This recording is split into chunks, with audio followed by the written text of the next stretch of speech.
ये जो कुछ हुआ है इलाहाबाद में जो हुआ है कुंभ के अंदर, बहुत बड़ी बड़ी बातें कर रहे थे, बहुत अच्छा इंतजाम था।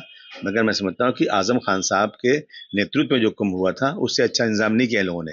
अफसोस है मुझे, इतने बेचारे वो लोग जहाँ मारे गए, उनकी आत्मा को शांति के लिए हम दुआ करते हैं, उनको मदद होना चाहिए। पर इन सब चीजों को छिपाने के लिए ऐसे स्टेटमेंट दिए जा रहे हैं। मैं समझता हूँ कि ये स्टेटमेंट बिल्कुल बकवास है, फालतू स्टेटमेंट है।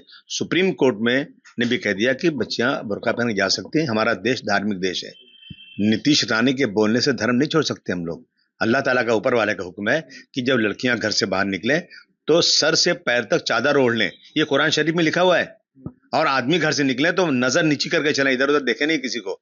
तो ये इंडिकेशन दिया गया है एक शराफत और दुनिया में इंसानियत के लिए। इस तरह की बात करना, मैं समझता हूँ अगर आपको बहाना ये है कि सिक्योरिटी को थ्रेट है या बच्चियां जो है नकल करेंगी, कॉपी ले जाएंगी, कुछ करेंगी बुरके की आड़ में, तो मैं कहता हूं कि आप वहां पर एक रूम बनाइए और एक सिक्योरिटी ऑफिसर लेडी रखिए, उसको पूरा चेक कर लीजिए, उसके बाद जाने दीजिए आप।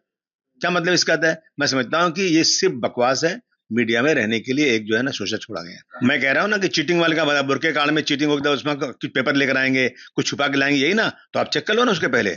सिक्योरिटी रूम में एक लेडी चेक कर ले पूरा, जब एकदम सेटिस्फाई हो जाए तो छोड़ दे उसको। इसलिए कि सरकार से छूट मिली हुई है और कुछ करना नहीं है, देश देश की इकोनॉमी बर्बाद हो जाए उससे फर्क नहीं पड़ता है, लोग भूखे मरे। अच्छा, 90 करोड़ लोगों को आप राशन दे रहे हैं, नहीं तो खाना नहीं खा सकते, डेवलपमेंट नहीं हो रहा है। और लाडली बहना के नाम पर सब पैसे बर्बाद हो गए, खत्म हो गए हैं।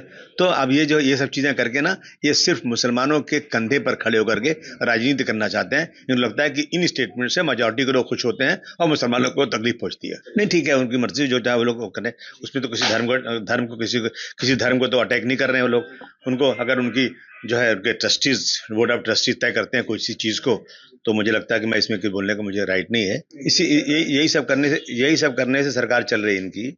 यही सब करने से, हम नफरत फैलाने से इनको काम हो रहा है। और यूसीसी में उन्होंने एक समुदाय को एग्जेम्प्ट कर दिया हुआ है। ये क्या मतलब समझते हैं? देखिए, जो जो चीजें शरीयत में हैं उन चीजों को पालन करना हमारे लिए जरूरी है। अब उनको जो जो करना हो करें। जो प्रॉपर्टी का बंटवारा है, अगर मैं इनके हुक्म से करूं और अल्लाह के हुक्म को मैं छोड़ दूं, मैं इधर शादी ब्याह जो है इन चीजों पे जो कर रहे हैं ना, मैं समझता हूं ये एक नफरत के पुजारी लोग हैं। ये देश को बांट रहे हैं और कुछ नहीं। आपको पूछने नहीं चाहिए, हम कभी स्वागत नहीं कर सकते, 100% हम उसका विरोध करेंगे।